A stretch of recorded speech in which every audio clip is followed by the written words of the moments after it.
Let's imagine we're in the key of A and you want to nail that powerful bluesy vibe like Kingfish. The first thing we're going to do is find the root note A on the 12th fret of the A string.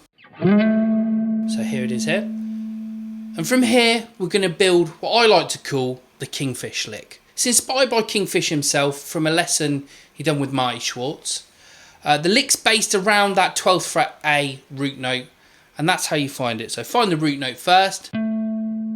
And then on the 12th fret on the G string, that is where our lick is going to start. So we find A first and then G underneath. So that's where we're going to start.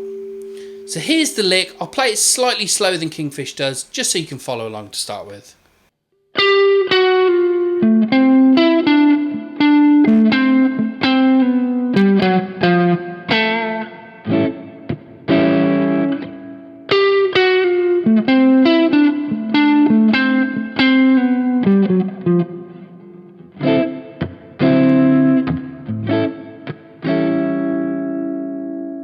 Notice that move from the 11th to the 10th fret on the G.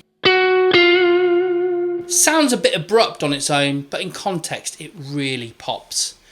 And the best part, this phrase sits right between your minor pentatonic position 3, and it's super easy to blend into your solos once you have that anchored A note. So here's our minor pentatonic position 3.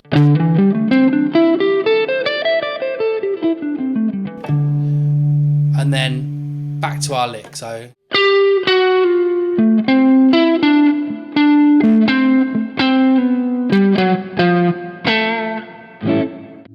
and if you want to go deeper with this kind of playing, check out my Pentatonic Perfection in 30 Days course. It's got tabs with the licks, and then this particular lick is included as well. See the link in the description. And you can grab a copy of my free Essential Guide to Guitar Chords ebook while you're there. It's a great companion to help tie in these licks together musically.